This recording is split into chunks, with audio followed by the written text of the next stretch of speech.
देखिए ये हमने मंडे को रखा था ये रोड शो बिजवाड़ा कॉन्स्टिट्यूंसी का। तारिक शाह वीरी साहब ने उस दिन बारिश हुई, सुबह सुबह यहाँ के बुजुर्गों ने बहुत अच्छा मशवरा दिया, जो कि ज़मीनी सतह पे आज हमें लगा कि उनका मशवरा बहुत ही बढ़िया था। जिस तरीके से हर चौक पे, हर जिस एरिया से हम गुजरे, हर जगह पे वालिहाना इस्तकबाल तारिक शाह वीरी साहब का हुआ। हम इनके हमरा थे। हम उन सारे लोगों का शुक्रिया अदा करना चाहते हैं और उम्मीद यही करते हैं कि इंशाअल्लाह ताला उसी प्यार से, जिस प्यार से वो आज निकले थे सड़कों पे, 2-2 घंटे 3-3 घंटे वेट कर रहे थे।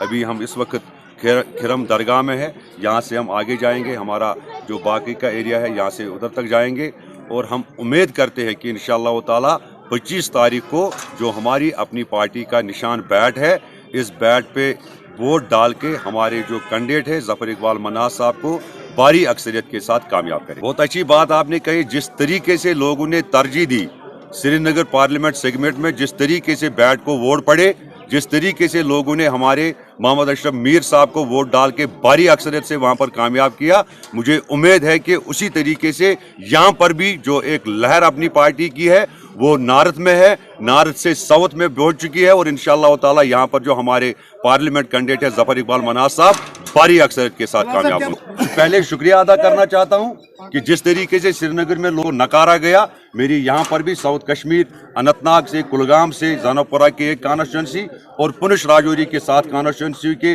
अवाम से भी यही दरखास्त है, जिस तरीके से श्रीनगर, मेन श्रीनगर से इन रवायती पार्टियों को नकारा गया, यहाँ पर भी मुझे उम्मीद है लोग उसी तरीके से जोक दर जोक निकल कर अपनी पार्टी को वोट डालेंगे। आपने कितना अच्छा हर जगह लोगों ने स्वागत किया है और खासकर ये एरिया आप जानते हैं बीच बिहाड़ा में वीरी साहब जो इनके वालिद साहब थे, कितने बार उन्होंने यहाँ एमएलए रहे हैं, मिनिस्टर रहे हैं और उन्होंने बहुत बेहतरीन काम किए हैं। एक वो मोहब्बत जो वीरी साहब से थी आज वो तारिक साहब के साथ भी जुड़ी हुई है, हिलाल साहब के साथ भी जुड़ी हुई है।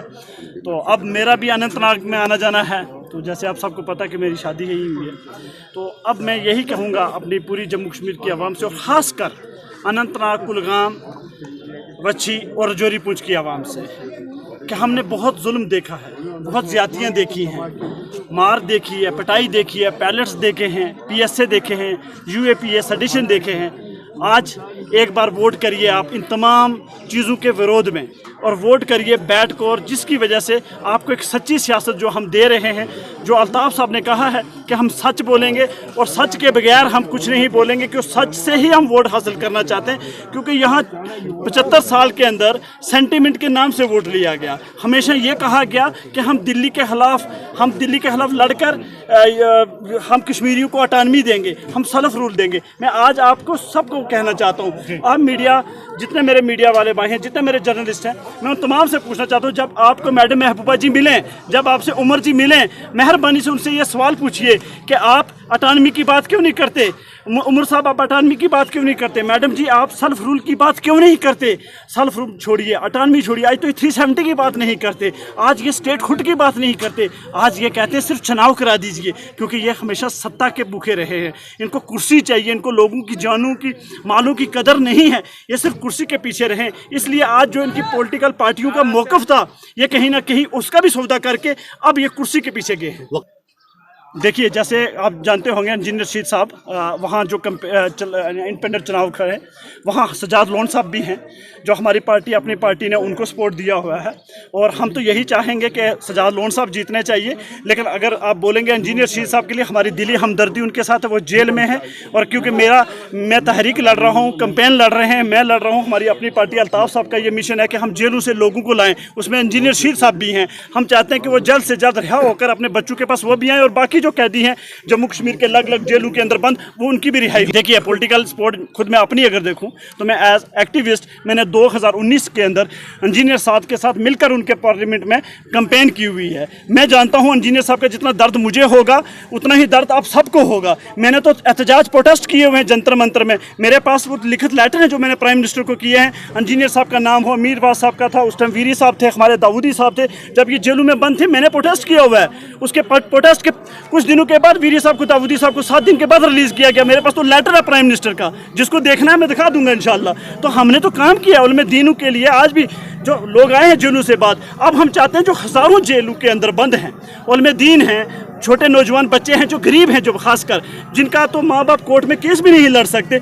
उनकी बात कौन करेगा? उनकी रिहाई के लिए कौन लड़ेगा? वो हम चाहते हैं। मैंने हिलाल साहब से बात की, मैंने जब अल्ताफ़ साहब से बात की, मैंने अपनी सीनियर तमाम जितने हमारे लीडर हैं मैंने इनसे बात की कि मेहरबानी हमें जहाँ ये लगता है कि कोई माँ बाप अपना वकील नहीं कर सकता, हमें वकील उनको करके देना चाहिए कि वकील केस लड़े उनका और उनकी सहूलत मिले कम से कम फाइनेंशली। जहाँ लोग ज़मीनें बेच रहे हैं सर, आप जाइए पुलवामा के अंदर, अनंतनाग के अंदर, यहाँ बीज बिहाड़ा में कुछ ऐसे लोग होंगे, हर कश्मीर के अंदर हर कोने में अंदर, सोपुर नॉर्थ कश्मीर में जाइए, हर जगह लोग ऐसे गरीब लोग भी हैं जहाँ लोग अपनी ज़मीनें बेचकर अपने बच्चों के लिए केस लड़ रहे हैं। देखिए हमारी अपनी पार्टी का मौक़िफ़ जो है वो है मजलूमों की बात करना, जुल्म के खिलाफ लड़ना, रोज़गार, ज़मीनों की हिफाजत करना, जॉब की हिफाजत करना। और मेरी जो लड़ाई है, तहरीक है, जो जेलों के लिए जो नंगे पाँव में चल रहा हूँ, वो जेलों से जो भी लोग बाहर लाएंगे, हमने देखिए पहला पॉइंट है ना, हमने जेलों से बाहर कौन छोड़ सकता है? हम अमीर साहब, मैं मीडिया से पूछना चाहता हूँ, कौन रिहा कर सकता है? क्या मेरी हिलाल साहब की या किसी की हिम्मत है कि हम किसी के केस माफ़ कर सकते हैं? नहीं,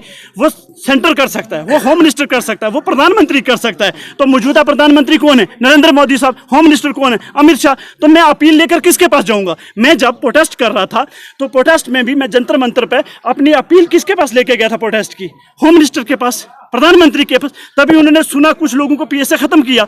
तो आज अगर हम जाएंगे दोबारा भी, जो इस टाइम मौजूदा सरकार होगी उसी के पास जाएंगे, चुनाव के बाद जो मौजूदा सरकार होगी उसी के पास जाएंगे, चाहे उसमें प्रधानमंत्री मोदी जी आए या कोई और प्रधानमंत्री आता, हम तब भी हम उसके पास जाएंगे।